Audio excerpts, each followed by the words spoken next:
Bonjour et bienvenue dans votre émission Mandarin TV Débat. L'un de nos sujets de préoccupation en cette rentrée est la santé, la protection de la santé dans un contexte toujours très marqué par le coronavirus. Pour en parler, je suis avec Patrice Cristofini, médecin, entrepreneur et co-auteur avec Raymond Taube d'un ouvrage qui fait l'actualité et qui s'intitule E-santé et intelligence artificielle, entre promesses du meilleur et crainte du pire. Patrice Cristofini, bonjour. Bonjour.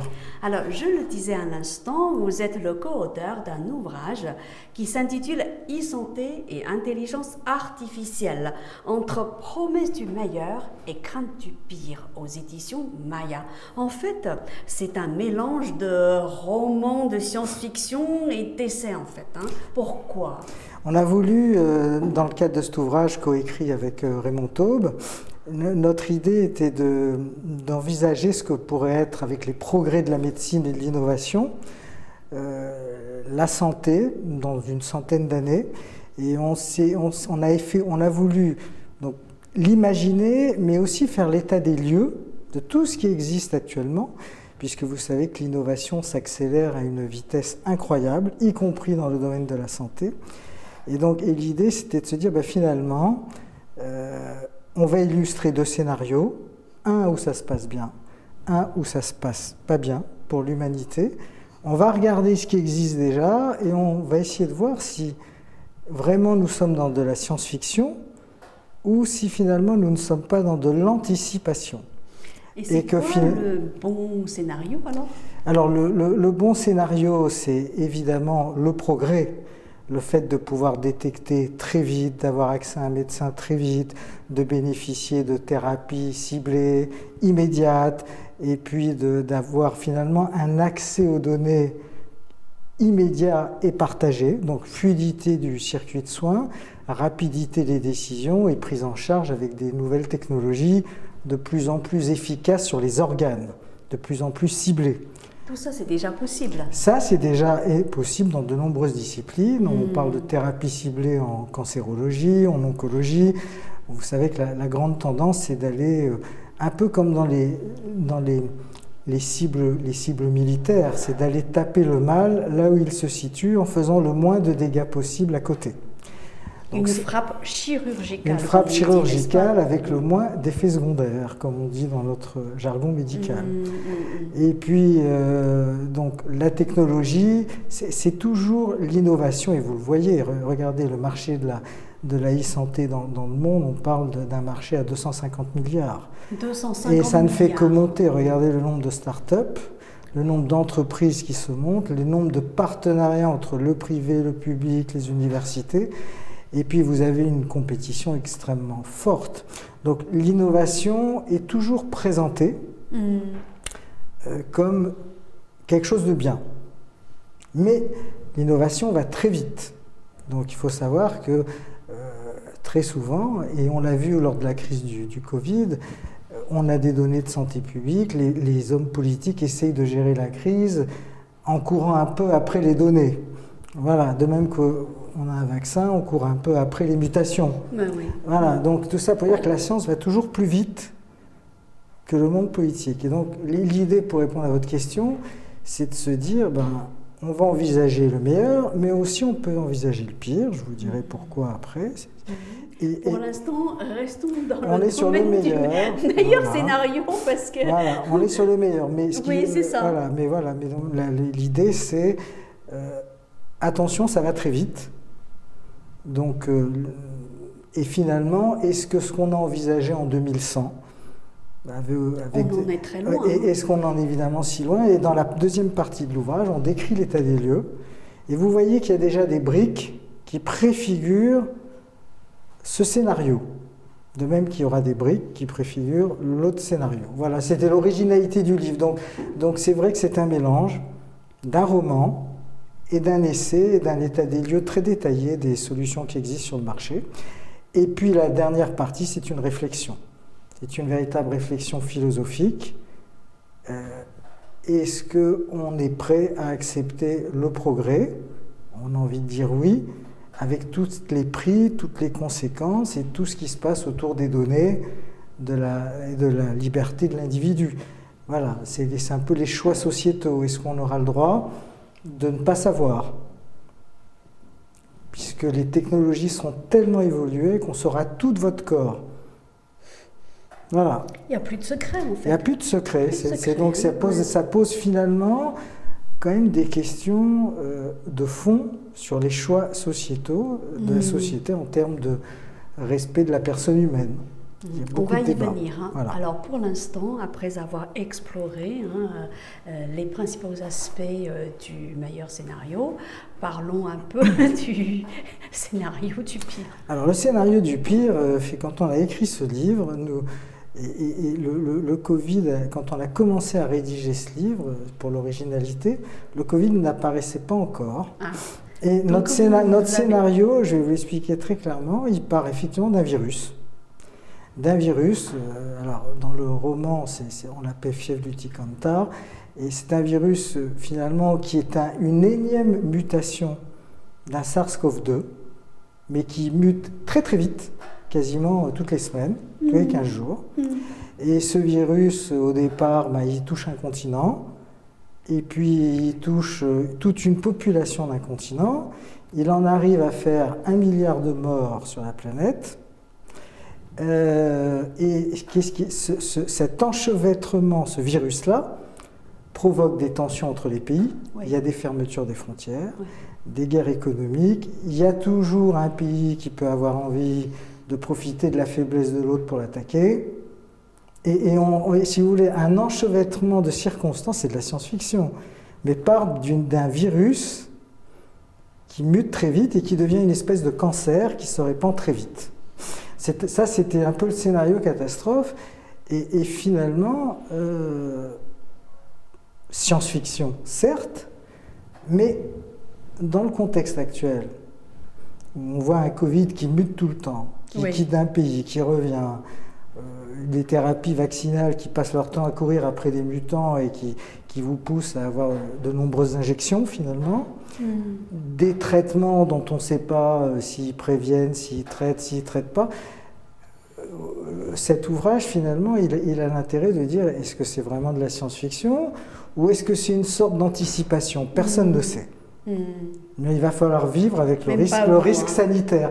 Et un risque sanitaire peut, par des circonstances catastrophiques, enclencher des guerres qui peuvent amener quelque part à une destruction de l'humanité. Alors dans le scénario catastrophe, on a poussé un petit peu le raisonnement puisqu'on est en 2100, c'est 100 ans de plus, et vous avez à cette époque, et la science sait le faire, des hommes augmentés qui ont des puces, qui sont reliés à des ordinateurs, des robots qui remplacent des humains, qui savent sauter, jouer, qui ont des émotions. Et vous avez une société, on sait que la robotique évolue très très vite, vous avez donc une société où finalement, quand la guerre se déclenche, les différentes entités se mettent à se combattre. Et donc on invite vraiment le lecteur à lire le livre. Alors on peut se dire, entre guillemets, c'est du délire, mais quand on regarde finalement ce qu'on vit actuellement, et les tensions internationales et tout, il peut y avoir un enchevêtrement de circonstances qui peut nous amener à ce que cette science-fiction que nous ne souhaitons jamais voir arriver, finalement ne soit pas... Ça peut être peut-être une anticipation. Voilà. En fait, votre livre s'appelle e-santé. Alors, au premier abord, on reste dans le domaine de la santé. Et là, tout ce que vous venez de dire me fait penser que vous surfez en fait entre la santé et la géopolitique. Alors, il y a santé, technologie et géopolitique. Voilà. Parce que la santé est un champ large et on sait qu'on évolue de plus en plus sur de la santé connectée. C'est-à-dire que, je vais vous donner un exemple, il y a eu 3 révolutions dans la santé. Une première révolution qui était l'Internet. Ça a permis aux gens d'accéder aux données. Il y a eu une deuxième révolution qui est arrivée, c'est le big data et le cloud. Les données, commencer à traiter les données. Et là, vous avez une troisième vague qui est extrêmement violente. C'est la troisième révolution qui est l'intelligence artificielle.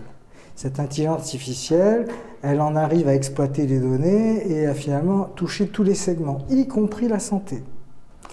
Et c'est une vague qui arrive, c'est une véritable déferlante. Je Je pense que c'est vraiment la troisième révolution de demain. Alors vous allez en trouver dans la défense, dans l'énergie, dans les transports, mais la santé n'y réchappe pas. Et vous savez comme moi qu'il y a des grands acteurs internationaux. Et notamment, la Chine est le pays numéro 1 en intelligence artificielle devant les États-Unis. L'Europe étant un petit peu à la traîne. Et je pourrais vous expliquer pourquoi. Parce que justement, c'est la question que j'allais vous poser. Parce que pour l'intelligence artificielle, pour qu'elle soit efficace, il faut trois choses. Il faut d'abord des énormes bases de données.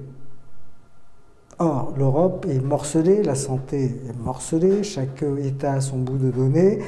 Donc, les données ne sont pas forcément interéchangeables et la quantité de données disponibles est petite. Et pourtant, l'Europe existe. Elle est là pour abolir les frontières, du moins entre les pays faisant partie de l'Union européenne. Alors, ils essayent, mais sur la santé, c'est un des rares domaines où, hormis la prévention, la santé est du domaine régalien de chaque État. Donc l'Europe peut faire de chaque État le soin, le traitement, les hôpitaux, c'est chaque État qui décide. Tout comme la défense nationale. Voilà, ce sont un peu des secteurs. Bruxelles peut faire des recommandations pour que le citoyen européen soit mieux soigné. C'est ça. Dans la prévention, mais dans l'organisation des soins, dans les remboursements, dans l'hospitalisation, dans la gestion de soins de santé, c'est chaque État dans son coin. Donc, je reviens à un premier point. Pourquoi l'intelligence artificielle va tout balayer? Pourquoi il y a des grands acteurs qui en font une priorité nationale? C'est parce que donc, il faut les bases de données. Deuxièmement, il faut des grosses machines, des ordinateurs hyper puissants. Il paraît qu'en Chine, on a de super probablement les plus puissants, comme les Américains. C'est le plus puissant, probablement les plus puissants, des machines capables de traiter avec des processeurs incroyables et une vitesse énorme. Et puis la troisième chose, la troisième brique, c'est avoir des gens... Justement, une petite question. Cet ordinateur hyper puissant, ça n'existe pas en Europe? Alors, il y a des acteurs européens qui seront en mesure de le faire. Je ne veux pas citer... Ils sont en mesure de le faire, mais ça n'existe pas encore. Alors, il y a des ordinateurs puissants, comme un groupe comme Atos, qui a racheté Bull, a des capacités d'ordinateur. Mais de la puissance comparable à ce qui existe dans les grands groupes aux États-Unis ou en Chine, je ne rentre pas dans les détails de puissance. Mais en tout cas, plus il y a de données, plus il faut les traiter vite, plus il faut de la puissance. Et la troisième chose, c'est que c'est bien d'avoir des données, mais il faut des petits logiciels intelligents pour interpréter. Et je reviendrai après à la santé. Et là, l'Europe a quelques atouts, puisque les ingénieurs très brillants sont souvent des Français. Mais ils partent, comme vous le savez beaucoup, travailler à l'étranger. Voilà. Souvent pour des raisons financières. Des raisons financières, et puis parce qu'on leur permet d'avancer dans leur recherche avec des moyens conséquents qu'ils ont un peu de mal à trouver dans la complexité administrative de l'État français. À cause des lourdeurs administratives, la bureaucratie. La France a fait beaucoup d'efforts pour favoriser les innovations en matière de recherche. Mais malgré tout, quand on vous propose des moyens, des budgets, et qu'on vous donne du matériel pour aller très vite, c'est très difficile pour un chercheur ou un data scientist ou un développeur de logiciels de refuser. C'est vraiment dommage. Voilà. Et donc là, vous avez donc ces trois domaines. Et dans la santé, vous avez déjà des applications qui tournent. On vous diagnostique des cancers du poumon, on vous diagnostique des cancers, on vous traite des données. En Chine, vous avez le plus gros assureur au monde, Ping An, qui développe des applications énormes d'intelligence artificielle sur les données de santé pour vous prédire. C'est de la médecine prédictive. Bon, vous avez des applications, évidemment, en France, vous avez des applications aux États-Unis. Les budgets d'investissement sont colossaux. Alors, vous pouvez nous donner un exemple? Ouais, je pourrais vous dire, quand le président Macron a annoncé en 2018 1,5 milliard pour développer l'IA, en France, les budgets sont multipliés par 10 ou beaucoup plus. En Chine, c'est plus de 100 milliards, aux États-Unis, 70 milliards. En tout cas, je parle de l'intelligence artificielle, mais il faut savoir que, voilà, donc pour revenir à mon livre, on pourrait imaginer, et on n'en est pas loin, qu'on modélisera le cerveau. Alors, modéliser le cerveau. Concrètement, vous qui êtes médecin, dites-nous, C'est quoi modéliser le cerveau? Le modéliser de cerveau, c'est on est déjà capable en imagerie de comprendre quand vous parlez, quand vous pleurez, quand vous criez, les zones du cerveau qui sont activées. Si Ok, c'est-à-dire contrôler le fonctionnement du cerveau. Exactement, contrôler. Mais est-ce qu'un jour, on arrivera à savoir ce qu'on pense? Alors, c'est un vaste... Ça fait peur quand même. C'est un vaste débat, mais oui. il faut que vous sachiez, et ça, qu'on est déjà capable, lorsque vous perdez un individu proche, on stocke toutes les données de l'individu dans un ordinateur, on fait mouliner l'intelligence artificielle, et on vous sort un avatar qui vous parle comme vous parlerez votre père, votre mère ou votre grand-père qui sont décédés. Comme s'il était vivant. Comme s'il était vivant, mais de manière totalement virtuelle. La technologie n'a pas de limite. Incroyable. On sait faire pleurer des robots, on sait faire chanter des robots. Vous avez vu la dernière émission du robot qui est aussi agile qu'un homme, et je vous rappelle qu'Elon Musk, il va commencer à commercialiser des robots qui vont aller faire les courses pour vous. Mais bien sûr. Tout ça est un peu évoqué dans l'état de l'art de l'ouvrage, mais on démontre que, voilà, nouvelle génération d'humains, pourquoi pas un jour des implantations de puces. Et la science va très vite. La fameuse loi de Moore qui se faisait sur des années, maintenant dans la santé, elle est sur des cycles rapprochés. Donc l'idée, c'était, la philosophie globale, c'est oui, acceptons le progrès, mais réfléchissons quand même jusqu'où on va. Jusqu'où on va accepter. Il y a un consensus, mais en fait, qu'est-ce qui se passe? On a des technologies, on est capable de vous prendre toutes vos mesures, de les envoyer n'importe où dans le cloud et de les travailler. Ça veut dire qu'il n'y a pas du tout de protection des données personnelles, c'est ça veut dire. La façon... Même si alors, je fais attention. En théorie, vous avez une réglementation européenne qui est très bien faite. Aux États-Unis, vous avez la réglementation IPA. Donc, c'est la réponse au progrès des grands groupes technologiques qui vont très très vite. Les GAFAM, les BATX, tout ce qu'on entend, vont très très vite. Ils ont des budgets incroyables, ils ont les meilleurs ingénieurs, ils ont des recherches très percutantes, ils ont d'énormes budgets. La seule façon qu'on réussissait, c'est que quand ça va trop loin, on sort un texte. Mais vous savez comme moi que les textes ont toujours des failles, que tout peut se contourner.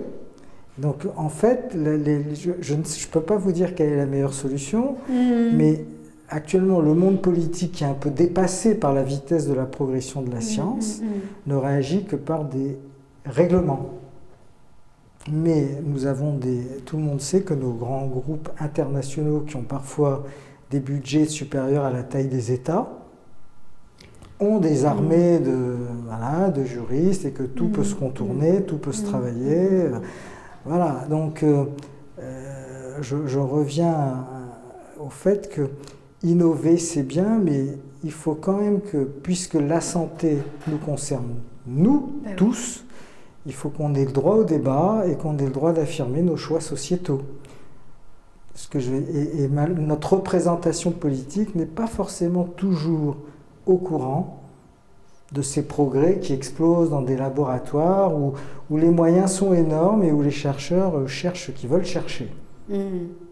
Voilà. Donc, pourquoi avoir écrit ce livre? Notre vision, c'était que réchauffement climatique ou pas réchauffement climatique, il y aurait un jour des virus. On a vu les inondations, en Allemagne, en Chine. Mais il va falloir vivre avec le risque viral. Vous savez que la fonte glaciaire fait ressortir des virus qui étaient enterrés sous la glace depuis des années. Ils vont ressortir. Donc ce risque épidémique que nous vivons avec le SARS-CoV-2, il va falloir que les sociétés modernes qui sont mondialisées, qui voyagent partout, acceptent de vivre avec d'autres risques épidémiques. Quels sont les messages essentiels? Il y a deux messages clés et je ferai deux citations. Que vous voulez transmettre. Deux citations. Et la première, c'est qu'on dit toujours on est en retard. Einstein disait il n'y a pas d'innovateurs, il n'y a que des retardataires. Donc la science, elle va aller très vite, elle va continuer à innover. Mais il y a un deuxième message, et c'est Rabelais qui disait ça, c'est que science sans conscience n'est que ruine de l'âme. Et puis je dirais une dernière chose, nous souhaitons que l'intelligence reste bien artificielle et que ce ne soit pas une conscience artificielle.